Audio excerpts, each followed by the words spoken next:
बिस्मिल्लाहिर्रहमानिर्रहीम। Theorem number 11.5 start करने वाले हैं। थ्योरम नंबर 11.5 में कहा गया है कि तीन पैरेलल लाइंस हैं। ये तीन पैरेलल लाइंस दी हुई हैं। इन पे एक ट्रांसवर्सल ड्रा किया जिसने कॉन्ग्रेंट सेगमेंट्स बनाए, यानी ये जो एम एन सेगमेंट बना और एन पी सेगमेंट बना, ये दोनों कॉन्ग्रेंट बने। कहते हैं कि ये दोनों कॉन्ग्रेंट बनते हैं तो कोई भी और ट्रांसवर्सल ड्रा करें वो भी कॉन्ग्रेंट सेगमेंट्स बनाएगा। यानी एक और ट्रांसवर्सल ड्रा किया, इसने भी कॉन्ग्रेंट सेगमेंट्स बनाए। अब ये ट्रांसवर्सल क्या होता है? ट्रांसवर्सल एक ऐसी लाइन को कहा जाता है, फॉर एग्जांपल ये दो लाइंस हैं, पैरेलल हैं या नहीं उससे फ़र्क नहीं पड़ता, इनको कट करने वाली इस लाइन को ट्रांसवर्सल कहा जाएगा। और लाइन सेगमेंट में क्या फ़र्क है? लाइन कहा जाता है एक दोनों साइड से एंडलेस जो लाइन होती है, यानी इसको आगे जितना मर्जी प्रोड्यूस कर लें एरो की वजह से वो गलत नहीं होगा। इसी तरह इस साइड पे भी जितना मर्जी प्रोड्यूस कर लें। लाइन सेगमेंट कहा जाता है जो दो पॉइंट्स को ज्वाइन करे। ये इन दो पॉइंट्स को ज्वाइन करने वाली लाइन को लाइन सेगमेंट कहा जाता है। तो ये थ्योरम स्टार्ट करते हैं। इसके अंदर गिवन में तीन पैरेलल लाइंस थी, ए बी सी डी और ई एफ। बता दिया गिवन में A B is parallel to C D और C D is parallel to E F. ये तीनों आपस में एक दूसरे के पैरेलल थी। एल एक्स एक ट्रांसवर्सल था जिसने इन्हें कट किया। L X intersects A B C D E F. A B को भी कट किया, सी डी को भी कट किया, ई एफ को भी कट किया at points M N and P. At points M N and P, M N और पी पे कट किया। ऐसे तरीके से कट किया कि ये जो सेगमेंट था और ये सेगमेंट आपस में कॉन्ग्रेंट आ गई। ये सेगमेंट का नाम था एम एन सच दैट, यानी ऐसे तरीके से कट किया एम एन कॉन्ग्रेंट बना एन पी के। और एक और ट्रांसवर्सल ने कट किया, वो ट्रांसवर्सल का नाम था Q Y. Transversal Q Y intersects at, इनको ए बी सी डी और ई एफ को इंटरसेक्ट किया क्यू वाई ने आर एस और टी पॉइंट्स पे। ये थी गिवन की बात। प्रूव के ये करना है कि ये जो सेगमेंट है यानी आर एस वो कॉन्ग्रेंट है एस टी के। ये कॉन्ग्रेंट है, ये गिवन में उन्होंने बता दिया और ये हमने प्रूव करना है कि आर एस कॉन्ग्रेंट है एस टी के। और कंस्ट्रक्शन में इसको कंस्ट्रक्शन में कुछ काम करना पड़ा। उसमें ये करना पड़ा कि आर से सी डी तक एक लाइन ड्रा करेंगे, यानी आर से इस तरह एक लाइन आएगी सी डी तक, लेकिन शर्त ये कि वो लाइन पैरेलल होनी चाहिए एल एक्स की। एल एक्स जो ट्रांसवर्सल है, पैरेलल कैसे होगी? एल एक्स अगर इस डायरेक्शन में है तो सेम इसी डायरेक्शन में आर से इधर तक एक लाइन ड्रा करेंगे ऐसे। ये एल एक्स के पैरेलल आ गया बिल्कुल।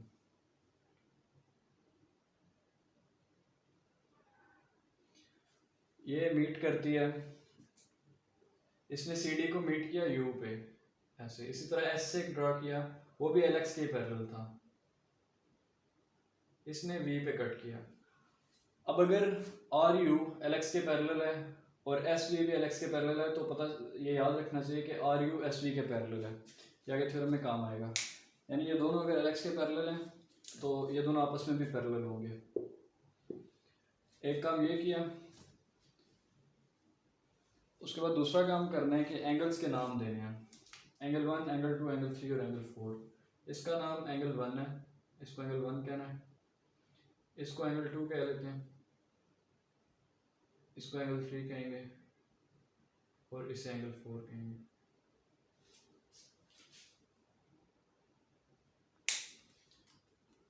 ये था गिवन टू प्रूव और कंस्ट्रक्शन। अब इसका प्रूफ स्टार्ट करते हैं।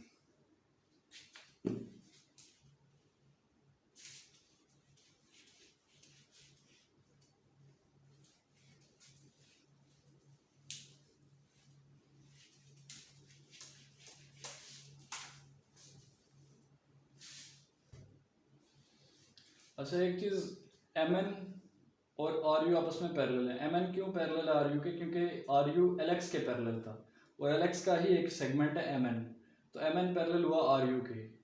और जो ए बी है वो पैरेलल है सी डी के। एम एन पैरेलल हुआ आर यू के, ये कंस्ट्रक्शन में किया था। आर यू ऐसे तरीके से ड्रा किया कि वो एल एक्स के पैरेलल बने। एल एक्स के पैरेलल बना मतलब एम एन के भी पैरेलल होगा क्योंकि एम एन हिस्सा है एल एक्स का। तो ये हो गया एम, ये आ गया एन, ये आर है, ये यू है, ये पैरेलल है आपस में। ये ए बी लाइन है, इस तरह से कह सकते हैं ये ए बी लाइन है। ए बी लाइन का थोड़ा हिस्सा ड्रा कर लिया। ये सी डी लाइन है जो इधर इस तरह बनती है। ये दोनों भी आपस में पैरेलल है, ये दोनों आपस में पैरेलल है, ये दोनों पैरेलल है। तो क्या ये एक पैरेललोग्राम नहीं बन गई? ये एक पैरेललोग्राम बन गई। इस पैरेललोग्राम का नाम है एन यू आर एम या एम आर यू एम, कुछ भी कह सकते हैं। तो प्रूफ में पहला काम यही करेंगे कि लिखेंगे कि ये एक पैरेललोग्राम बन गई है।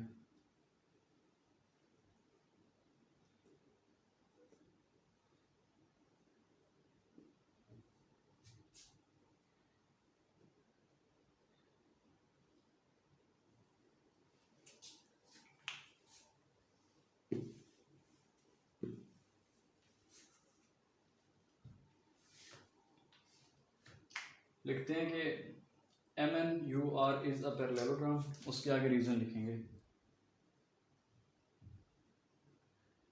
MNUR is a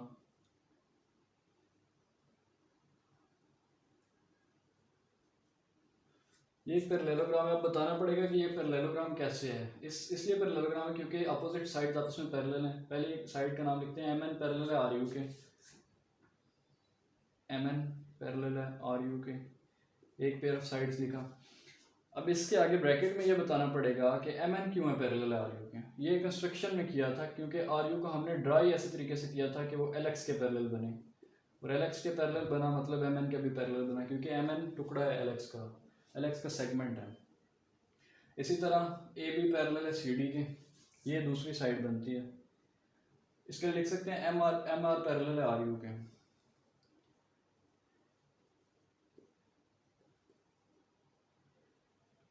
MN parallel है RU के, तो MR पैरेलल है NU के। ये गिवन में बात थी। गिवन में इसके बारे में था कि ABCD के बराबर है, ABCD के पैरेलल है। अगर ABCD के पैरेलल है तो AB का जो कोई सा भी टुकड़ा ले लें, हमने MR लिया तो वो भी पैरेलल होगा CD के किसी भी टुकड़े के जो NU है, तो MR पैरेलल हुआ NU के। ये लिख दिया गिवन। अब अगर ये एक पैरेललोग्राम है तो इसकी अपोजिट साइड्स भी आपस में कॉन्ग्रुएंट होनी चाहिए, यानी MN कॉन्ग्रुएंट होना चाहिए RU के। लिखते हैं MN कॉन्ग्रुएंट टू RU। इसकी रीजन में आ जाएगा opposite sides of a parallelogram.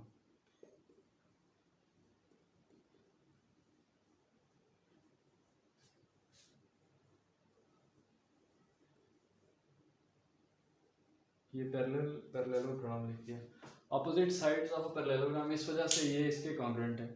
अब जिस तरीके से हमने इसे एक पैरेललोग्राम प्रूव किया, फिर प्रूव किया कि MN कॉन्ग्रुएंट है RU के, सेम इसी तरीके से हम इसको भी एक पैरेललोग्राम प्रूव कर सकते हैं और NP को SV के कॉन्ग्रुएंट प्रूव कर सकते हैं।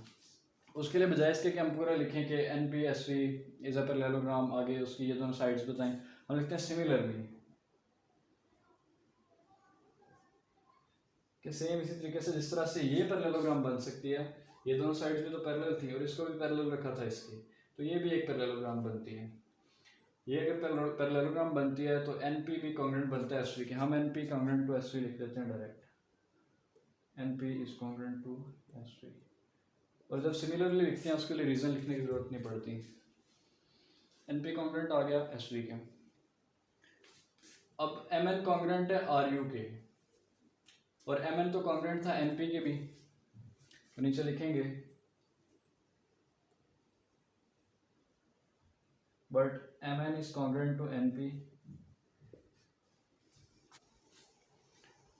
लेकिन MN तो कॉन्ग्रुएंट था RU के भी, इधर लिखा है MN कॉन्ग्रुएंट है NP के, लेकिन MN तो कॉन्ग्रुएंट था RU के भी, यानी MN के कॉन्ग्रुएंट जो दोनों चीज़ें हैं RU और NP, ये दोनों आपस में कॉन्ग्रुएंट हो सकती हैं। इसको 1 कह लेते हैं और इसको 2 कह लेते हैं।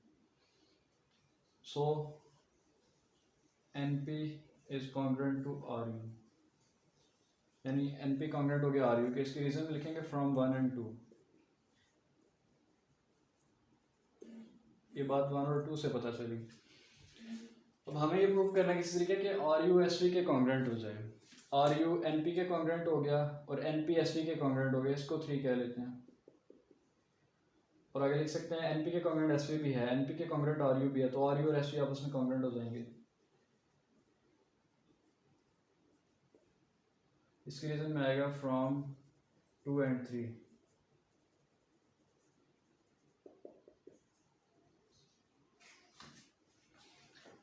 अब हमने क्या किया, सबसे पहला काम ये किया था कि इसको एक पैरेललोग्राम प्रूव किया, इसके अपोजिट साइड्स को कॉन्ग्रुएंट कह लिया, ये इसके कॉन्ग्रुएंट आ गई।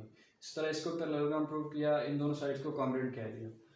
लेकिन ये तो गिवन में ही कॉन्ग्रुएंट थी। अगर ये दोनों कॉन्ग्रुएंट हैं और ये दोनों भी कॉन्ग्रुएंट है तो ये दोनों भी कॉन्ग्रुएंट हुई। अगर ये दोनों कॉन्ग्रुएंट है और ये दोनों भी हमने कॉन्ग्रुएंट कही थी क्योंकि पैरेललोग्राम साइड से, तो ये दोनों भी आपस में कॉन्ग्रुएंट हुई। ये चीज़ सारी लिखी हुई है। अब ये दोनों कॉन्ग्रुएंट करवाने का क्या फ़ायदा हुआ, ये दो ट्राइंगल्स बनती हैं, इन दोनों ट्राइंगल्स का कंपैरिजन करेंगे और इनको आपस में कॉन्ग्रुएंट प्रूव करेंगे। इनको कैसे कॉन्ग्रुएंट प्रूव करेंगे, कॉन्ग्रुएंट प्रूव करने के लिए 3 चीज़ें चाहिए होती हैं। देखते हैं क्या वो 3 चीज़ें हमें मिलती हैं या नहीं।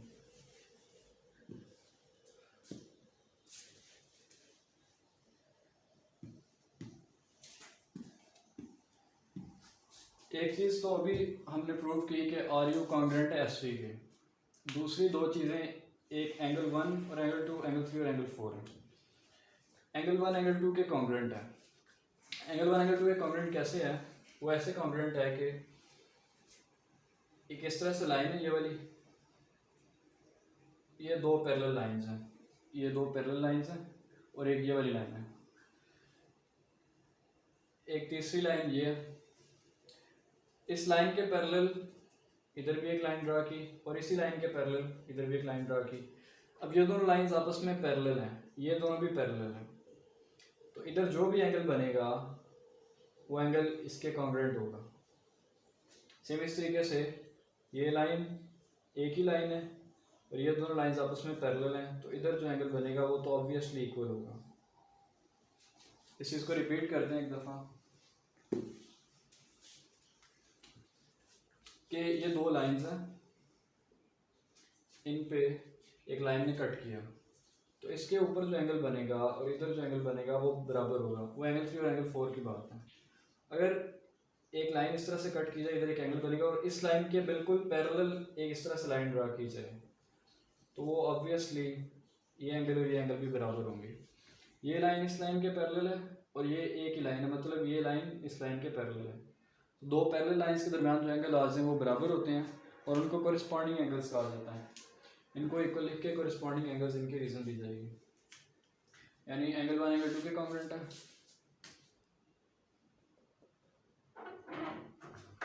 और एंगल 3 एंगल 4 के कॉन्ग्रेंट है। इसके रीजन लिखेंगे कोरिस्पॉन्डिंग एंगल्स। इधर भी यही सेम रीजन आएगी, कोरिस्पॉन्डिंग एंगल्स। कोरिस्पॉन्डिंग एंगल्स किन को कहा जाता है? जो शेप के अकॉर्डिंग हो, जो शेप के अकॉर्डिंग एक दूसरे के बराबर बनते हैं। यानी अगर ये पैरेलल लाइन है, ये दो पैरेलल लाइंस हैं और एक ये लाइन कट कर रही है, तो ये और ये शेप इन पैरेलल लाइंस होने की वजह से सेम बनी है। इसी तरह ये लाइन और ये लाइन आपस में पैरेलल हैं, तो ये शेप और ये शेप आपस में ऑब्वियसली बराबर बनेगी, बिल्कुल सेम बनेगी, तो इस वजह से ये कॉन्ग्रेंट होगी। इसके लिए कोरिस्पॉन्डिंग एंगल्स रीजन दी जाती है। अब बात करते हैं इन दोनों ट्राइंगल्स की। इन दोनों ट्राइंगल्स में एंगल 1 एंगल 2 के कॉन्ग्रेंट है एक चीज़, एंगल 3 एंगल 4 के कॉन्ग्रेंट है दूसरी चीज़, और you side S V side के कॉन्ग्रेंट है तीसरी चीज़। ये हमने प्रूव किया ऊपर, और ये 1 2 3 4 तो अभी अभी प्रूव किया। तीन चीज़ें मिल गई, मतलब ये दोनों ट्राइंगल्स आपस में कॉन्ग्रेंट हैं। अगर ये दोनों ट्राइंगल्स कॉन्ग्रेंट हैं तो इनकी ये वाली side R S S T के कॉन्ग्रेंट है, और वही चीज़ हमने प्रूव करनी है, मतलब ये थ्योरम खत्म होने वाला है। अब लिखेंगे in triangle R S U S T V,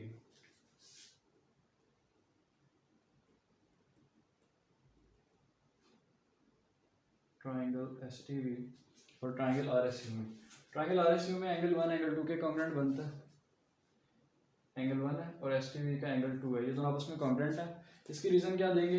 वैसे तो कोरिस्पॉन्डिंग एंगल्स दे सकते हैं, लेकिन अगर ऊपर ये बता चुके हो तो इधर लिख देंगे प्रूव्ड। इसी तरह एंगल 3 एंगल 4 के कॉन्ग्रेंट है, इसकी रीज़न देंगे कि ये ऊपर बता चुके हैं, प्रूव्ड। इसी तरह R U congruent S V के, ये भी पहले बताया।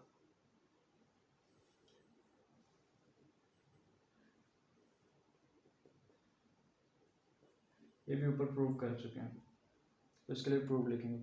अब तीन चीज़ें अगर आ जाएं, अगर ये तीनों चीज़ें तीनों एंगल्स हो ना, मतलब ये एंगल इसके, ये एंगल इसके और ये जो एंगल है ये इसके है, तो फिर चीज़ें कॉन्ग्रेंट नहीं होती, उनको सिमिलर कहते हैं।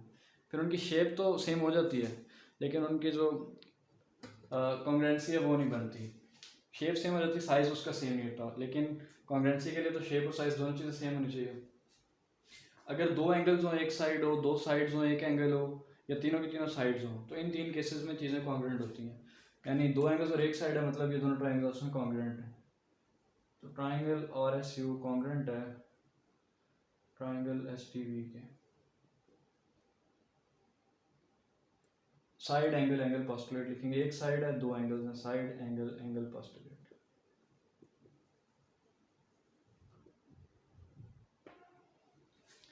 अब ये दोनों ट्राइंगल्स अगर कॉन्ग्रेंट हैं तो इनकी ये वाली side corresponding side are S और एस टी आपस में कॉन्ग्रेंट होगी। हेंस जो चीज़ प्रूव करनी है उससे पहले हेंस लिख देते हैं, R S congruent to S T, corresponding sides of congruent triangles, ये चीज़ प्रूव कर ली थी, प्रूव की। इस थ्योरम का एक दफ़ा ओवरव्यू करते हैं। तीन लाइंस थी, पैरेलल थी आपस में, उनको एक ट्रांसवर्सल ने कट किया, पता चला कॉन्ग्रेंट सेगमेंट्स आ गई, ये बात गिवन में कर दी। अब एक दूसरी लाइन ने कट किया, तो हमने ये प्रूव करना है कि कोई भी दूसरा ट्रांसवर्सल कट करे तो कॉन्ग्रेंट सेगमेंट्स ही बनेंगे। तो आर एस एस टी के कॉन्ग्रेंट प्रूव करना था। फिर हम स्टार्ट किया, उसने कंस्ट्रक्शन की, आर को यू तक लेकर ऐसे तरीके से कि वो एल एक्स के पैरेलल बने, एस को वी तक लेकर ऐसे तरीके से कि वो भी एल एक्स के पैरेलल बने। प्रूफ में इसको एक पैरेललोग्राम कह लिया। जब ये पैरेललोग्राम बन गई, पैरेललोग्राम कैसे बनी, क्योंकि सी डी तो एफ के पैरेलल था, ये तो गिवन में था, क्योंकि ये तीनों लाइन आपस में पैरेलल है। और एन पी पैरेलल बन गई एस वी के, क्योंकि हमने ये ड्रा ऐसे तरीके से किया था एस को वी तक कि वो इसके पैरेलल बने। अब ये एक पैरेललोग्राम बन गई। इसी तरह इसको भी एक पैरेललोग्राम बना लिया सेम इसी तरीके से। अब ये अगर एक पैरेललोग्राम है, ये एक पैरेललोग्राम है, तो ये साइड इस साइड के कॉन्ग्रेंट है। इस तरह ये साइड इस साइड के कॉन्ग्रेंट है, ये इसके कॉन्ग्रेंट है, ये इसके कॉन्ग्रेंट है, यानी ये चारों साइड्स आपस में एक दूसरे के कॉन्ग्रेंट है। अगर ये चारों साइड्स एक दूसरे के कॉन्ग्रेंट है तो मतलब ये भी इसके कॉन्ग्रेंट हुई, ये इसके कॉन्ग्रेंट हुई, ये बात साइड पे लिख ली।